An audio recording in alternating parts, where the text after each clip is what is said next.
부산시 유도 회장이 아동학대 혐의로 수사를 받은 것으로 KNN 취재 결과 확인됐습니다.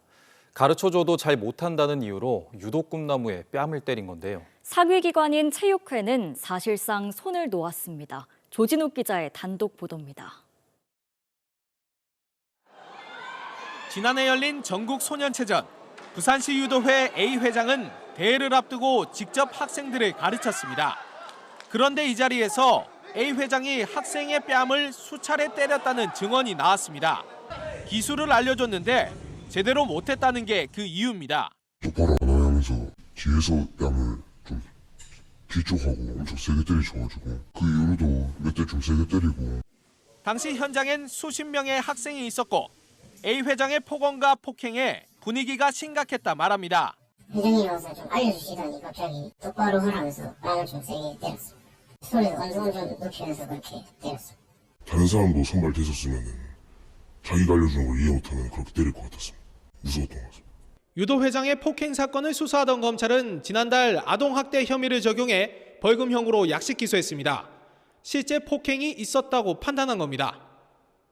A 회장은 훈련 중 일어난 일일 뿐 사실과 다르다며 정식 재판 요청을 검토하는 것으로 알려졌습니다. 유도회 차원의 징계 절차도 미정인 가운데 상위 기관인 부산시 체육회는 폭행을 인지하고도 대응엔 소극적입니다. 유도 회장의 문제라도 1차적으로 유도회가 직접 징계해야 한다는 게 주요 이유입니다. 하지만 체육회나 유도회 내부 규정엔 아동 학대에 대한 강화된 징계 규정이 없다 보니 사실상 방관하는 것과 다름없습니다. 폭언이라든가 물리적인 폭력 이런 거에 노출이 되면 성인이 됐을 때도 인격적인 어떤 형성이나 이런 것들에도 상당히 장애를 주는 그런 요인이 되기 때문에 아동들의 인권 보호를 위한 그런 제도적인 마련이 필요할 거라고. 부산시 유도회는 직전 회장도 항온노조 비리 혐의로 징역형을 받는 등 자정 기능을 잃었다는 지적입니다. KNN 조진욱입니다. 지난해 유례 없는 3천억 원대 횡령 사고가 터진 경남은행에 금융당국이 새 PF 대출을 제한하는 중징계 제재를 내렸습니다. 내부 통제 시스템 개선에 나선 경남은행은 횡령 피해액 회수에 안간힘을 쓰고 있습니다. 주우진 기자입니다. 금융위원회가 지난해 3천억 원대 횡령 사고가 터진 경남은행에 과태료 3억 8천만 원과 함께 영업 일부 정지 제재를 내렸습니다. 이번 결정에 따라 경남은행은 앞으로 6개월 동안 새 PF 대출 취급 업무를 할 수 없습니다. 이번 징계 내용에 대해 매우 무겁게 받아들이고 재발 방지를 위해 최선의 노력을 기울이고 있습니다. 기존 PF 고객과 일반 고객에게는 전혀 피해가 없을 것으로 예상됩니다. 경남은행 PF 대출 담당자 A씨는 15년 동안 모두 3,089억 원을 빼돌린 것으로 드러났습니다. 대출 요청을 받은 것처럼 허위 문서를 꾸며 대출금을 횡령하거나 원리금 상환자금을 가로채는 수법을 썼습니다. 경남은행은 A씨에게 대출 실행부터 사후 관리까지 모두 맡기는 등 관리 감독에 소홀했던 것으로 밝혀졌습니다. 다만 경남은행이 발빠르게 사고 수습에 나서면서 횡령 피해액의 상당수는 회수가 될 것으로 보입니다. A씨가 오랜 기간 횡령을 하면서 돌려막기에 쓴 돈을 빼면 은행의 실제 피해액은 595억 원으로 추산됩니다. 금괴를 포함한 압수품과 가압류한 은닉 자산 등을 처분하면 피해액의 최소 88%는 회수할 것으로 예상됩니다. 경남은행은 자금 실행 전담팀을 신설하는 등 내부 감시 체계를 강화했다고 밝혔습니다. KNN 주우진입니다. 부산 경남 기업 가운데 매출액 기준으로 전국 1,000대 기업에 포함된 기업은 모두 68곳으로 나타났습니다. 부산은 르노코리아가 15년 만에 지역 1위를 B&K 부산은행에 내줬고 경남은 100대 기업에 포함된 기업이 늘어났습니다. 윤혜림 기자가 취재했습니다. 2023년 매출액 기준으로 부산 기업 1위는 B&K 부산은행으로 나타났습니다. 전국 1,000대 기업 조사를 시작한 이래 처음으로 부산은행이 차지했는데 1년 전보다 38계단이 올랐습니다. 2위 르노코리아와 1조 4,500여억 원 매출 차이가 납니다. 지역에 도움이 되는 금융 지원뿐만 아니라 차별화된 사회공헌 활동과 지역 현안 해결에 적극 참여해왔습니다. 이러한 진정성 있는 노력이 시민들에게도 잘 전달되어 사랑받는 은행으로 성장할 수 있었습니다. 그동안 매출 1위를 차지했던 르노코리아는 15년 만에 2위로 밀려났습니다. 이를 포함해 전국 1000대 기업 가운데 부산은 모두 31곳, 2022년에 비해서는 3개사가 늘어났습니다. 하지만 전국 100대 기업에는 지난 2020년 이래 올해도 부산 기업이 한 곳도 없었습니다. 경남은 1000대 기업에 37곳이 포함돼 1년 전보다 한 곳이 줄었습니다. 하지만 부산과 달리 100대 기업에는 오히려 2곳이 늘어 질적인 측면에서는 선전했다는 평가입니다. 부산의 경우에는 다른 인근 지역과 달리 100대 기업에 들어가는 지역이 없기 때문에 지역의 위상이 상당히 좀 추락되어 있다. 1000대 기업의 경우에도 매출액이 이제 다 지역에 비해서 절반에 가까운 수준이기 때문에 특히 에어부산은 여객 증가로 3년 만에 1000대 기업에 재진입했지만 이마저도 잠시로 대한항공과 아시아나 합병으로 흡수 통합된다면 부산으로서는 핵심 기업을 잃게 됩니다. KNN 윤혜림입니다. 다른 지역 정치권의 반대로 부산 글로벌 허브도시 특별법의 연내 처리가 무산될 위기에 처했습니다. 이에 박형준 부산시장이 조속한 법안 통과를 촉구하며 국회 앞 천막 농성에 들어갔습니다. 서울에서 김상진 기자가 보도합니다. 국회 행정안전위원회 제1법안 소위 부산 글로벌 허브도시 특별법은 지난주에 이어 또다시 심사 안건에서 빠졌습니다. 존경하는 윤건영 위원장이 입법공청회를 좀 해달라고 요청했음에도 불구하고 이루어지지 않는 이유를 저는 도무지 이해가 안 갑니다. 공청회 일정이라도 잡아달라는 읍소에도 소위원장인 윤건영 민주당 간사는 묵묵부답으로 회의를 진행합니다. 부산을 물류, 금융, 교육 자유도시로 만들어 수도권 일극주의를 타파하겠다는 의지를 담은 글로벌 허브도시 특별법.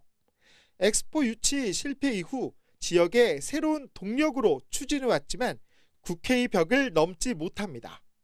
비슷한 취지의 특별자치도를 추진하는 인천, 전북 등이 같이 통과해야 한다고 주장하고 있기 때문입니다. 부산 글로벌 허브도시 특별법은 대통령 약속사항으로 출발점 자체가 다른데도 엉뚱하게 발목을 잡힌 셈입니다. 박형준 부산시장은 연내 법안 통과를 촉구하며 국회 앞에서 천막 농성에 들어갔습니다. 박 시장과 지역 여권은 정쟁 법안도 아니고 160만 명 시민 서명을 받았는데도 온갖 핑계로 처리를 미루는 민주당 지도부를 겨냥했습니다. 글로벌 허브도시 특별법을 제정해야 된다는 부산 시민들의 목소리가 높은데도 불구하고 야당이 여기에 대해서 거대 야당이 여기에 대해서 응답을 안 해주신다면 그것은 우리 부산의 입장에서는 부산 홀대라고 느낄 수밖에 없습니다. 연말 안에 처리되지 않으면 글로벌 허브도시 특별법은 내년 상반기 정기국회 개회까지 기다려야만 합니다. 산업은행 이전에 이어 글로벌 도시특별법도 연내 통과가 안 된다면 지역 정치권에 대한 시민 불만도 폭주할 것으로 전망됩니다. KNN 김상진입니다. 특정 아파트 주민들이 사용하는 내부 도로를 위해 구청이 땅값으로 혈세 25억 원을 써 논란이라는 소식 전해드렸는데요. 문제의 땅은 도로 예정 부지로 편입된 뒤 10년 가까이 방치됐다 2년 전 구청장이 바뀌자 속전속결로 추진됐습니다. 이 소식은 최혁규 기자가 취재했습니다. 부산 강서구가 25억 원을 들여 건설을 추진하는 도로입니다. 특정 아파트 주민들만 이용하는 내부 도로입니다. KNN이 등기부등본을 떼 확인해보니 도로를 포함한 이 일대 대부분이 대저동 유지인 A씨 일가가 소유한 부지였습니다. 2010년, 2016년 각각 4억여 원, 14억여 원에 구입한 뒤 아파트를 지은 겁니다. 강서구는 지난 2013년 일부 부지를 도시계획시설상 도로로 편입했습니다. 말 그대로 계획시설이다 보니 구청에서 매입해 도로를 만들 의무는 없습니다. 해당 부지는 도로로 지정된 이후 10년 동안 사유지로 방치돼 왔습니다. 통행에 불편함이 없고 도로를 매입할 재정 여건도 안 됐기 때문입니다. 이게 문제가 좀 있다. 이거는 국토부에 이의 신청도 하실 수 있는 부분이지 않습니까? 다시 수립을 했으면 좋겠다. 의견을 주실 수 있었는데 의견 주신 적 있습니까? 그런데 갑자기 2년 전 새 구청장이 오면서 180도 입장이 바뀌었습니다. 구청 살림살이가 나아진 것도 아닌데 25억 원의 혈세를 들여 매입 입장으로 선회한 겁니다.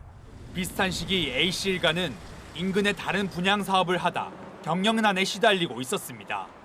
4억여 원에 매입한 부지에 아파트를 짓고 남은 도로 부지에 대한 보상금만 25억여 원에 달합니다. 하지만 A씨는 특혜성은 없다며 오히려 보상이 늦어 손해를 봤다는 입장입니다. 도로 부지가 빨리 해줬으면 이게 진짜 내가 여기다 건물 지어서 통곡스러운지 건물 지어서 그 당시에 돈 받고 빚을 안 냈단 말이야. 빚을 안 내서 사채를 안 썼어. 한편 강서구 주민들은 이번 의혹과 관련해 감사원에 감사를 청구했습니다. KNN 최혁규입니다. 부산고법 형사 2부는 이재명 더불어민주당 대표를 흉기로 찔러 살해하려 한 혐의로 재판에 넘겨진 67살 김모 씨에게 1심과 같이 징역 15년과 보호관찰 5년을 선고했습니다. 재판부는 생명을 박탈하고 공명한 선거를 방해하려는 행위로 죄질이 매우 무겁다며 반성의 취지가 담긴 편지를 보냈지만 용서받지 못한 걸로 보인다고 판시했습니다. 김 씨의 범행을 도운 혐의로 기소된 75살 A 씨도 징역 1년 6개월에 집행유예 3년의 원심이 유지됐습니다. 부산 동래경찰서는 보이스피싱 조직에 자신의 계좌를 제공한 뒤 돈을 뽑아 전달하려던 인출책 50대 A 씨를 붙잡아 조사하고 있습니다.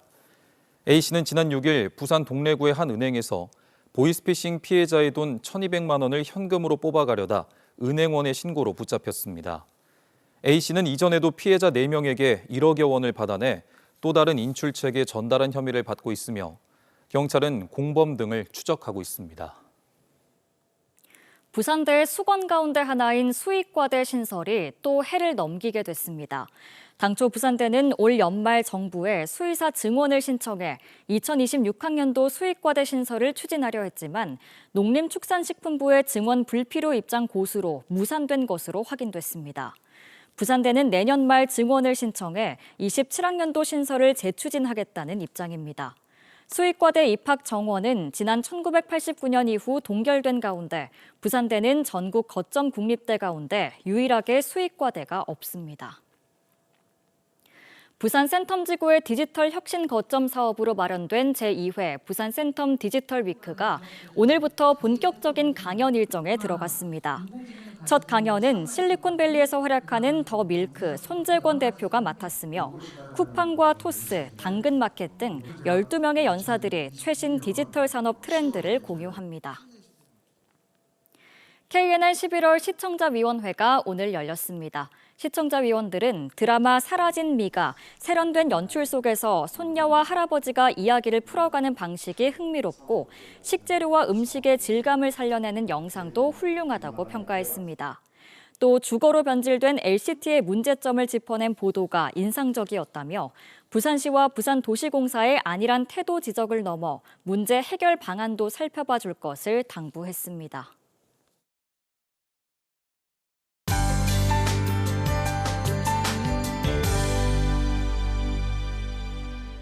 오늘 경남 서부 내륙 지역에는 첫눈이 관측되며 겨울의 시작을 알렸는데요. 거창과 함양, 산청과 합천에는 대설주의보가 내려진 가운데 내일 오전까지 눈과 비가 더 내리겠고요. 그 밖에 경남 내륙으로도 약간의 눈비가 흩날리겠습니다.